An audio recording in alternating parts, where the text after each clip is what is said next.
All right, so superheroes, right? We love them. But what if they had to, like, punch a clock? Corporate offices, meetings about saving the world. That's the wild ride we're taking you on today. Super sales on superheroes. It's a wild one. We've got a great review from Quella Reviews that we're diving into, so no need to spend hours on the audiobook yourself. Corporate espionage, superheroes for sale. Oh, and did I mention the litRPG angle? Ah, yeah, litRPG. For those who haven't dipped their toes into the genre yet, imagine all the fun of a video game stats, skills, level ups, baked right into a fantasy novel. You're reading along, and bam, the hero gets a notification ping about their latest skill unlocking. It's a whole thing. And this book isn't just chasing trends. The reviewer was really impressed with the story itself, using this whole superheroes or products thing and really running with it. In fact, they even said it's like turning lemons into lemonade, which, now that you mention it, is a pretty spot-on description of our main hero's power. Yeah, at first glance, it sounds a bit underwhelming. He can improve anything he owns.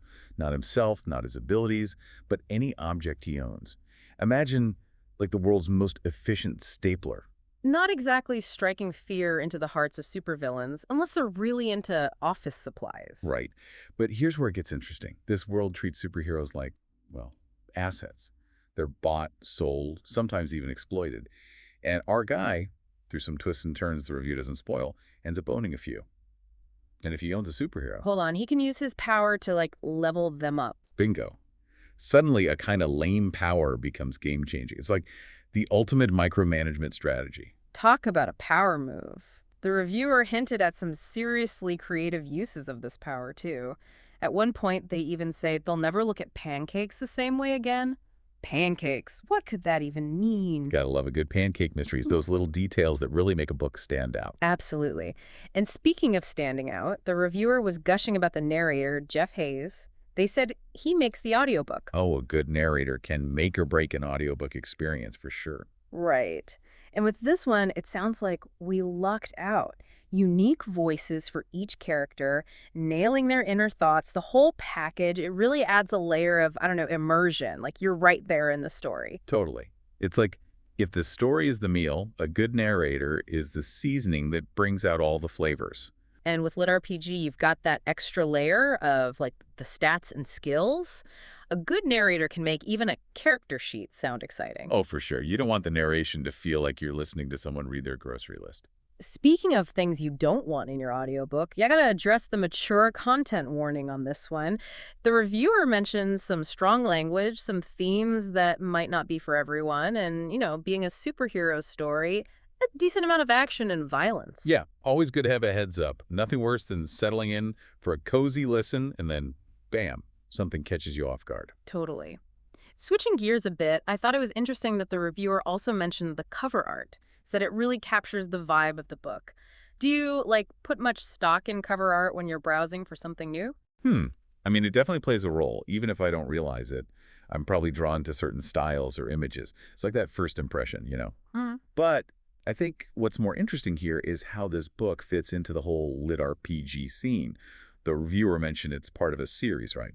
Which opens up a whole can of worms. For sure.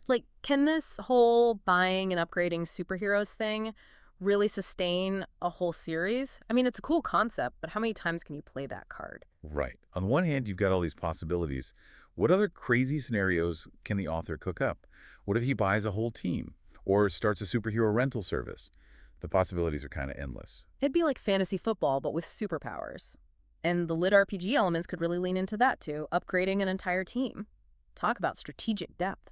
Exactly. You could have storylines about team dynamics, rivalries, maybe even like a superhero stock market. Okay, getting carried away now, but you see my point. No, I'm right there with you. It's a cool idea. But there's also that part of me that wonders, sometimes a story is best told in a single awesome book. Trying to stretch it out could dilute the impact. 100%. It's a delicate balance. Can the author keep finding new ways to surprise us? Yeah. Keep those lit RPG elements fresh? Or will it become predictable? That's the real test, right? And I gotta say, I'm torn. Part of me wants to see this guy build a whole superhero empire, ethical or not.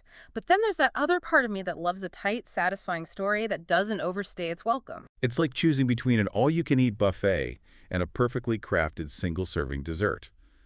Both have their appeal. But, judging by how much the reviewer enjoyed this first book, I'd say the author knows their way around a kitchen. Okay, now you've got me thinking about food metaphors and those pancakes. I need to know what's up with those pancakes. See? That's the sign of a good book, isn't it? When it sticks with you, sparks your curiosity. Yeah. It makes you think, even after you finish listening. Totally. And sometimes the most memorable books are the ones that make you question your own life choices. Like, why am I not eating pancakes right now? But speaking of lingering thoughts, this whole litRPG superhero thing, it really got the wheels turning, you know? Makes you wonder, have we hit peak superhero in our media? Or is there something about this blend, this like super sales spin on it that feels new? I don't know. What do you think? Hit us up on social media. We want to know. But before we go full speculation mode, we've got one last thought bubble brewing over here. Always love a good brewing thought bubble. Hit me. Well, you know how the reviewer mentioned this book being part of a series? That got me thinking, can this whole buy a hero, upgrade a hero thing really go the distance, like multiple books without getting stale? I see where you're coming from. On paper, yeah. It's got the ingredients for a series, right? You've got the power, a protagonist who's kind of walking that good guy, bad guy line, and a whole world where superheroes are commodities. Yeah. But sometimes you got to know when to leave them wanting more, you know? Right. Like, can the author keep it fresh? Keep those twists coming? Or will it just become, oh, hero needs a power boost, better buy a new one? That's the million-dollar question. And honestly, the only way to answer it is to dive into super sales on superheroes yourself. Though, one thing's for sure, it's definitely piqued our curiosity. And sometimes that's all it takes to kickstart a whole reading journey. I like that. A reading journey. And hey, who knows what other pancake-related mysteries await. But on that note, we'll let you get back to your regularly scheduled programming. Until next time, happy listening.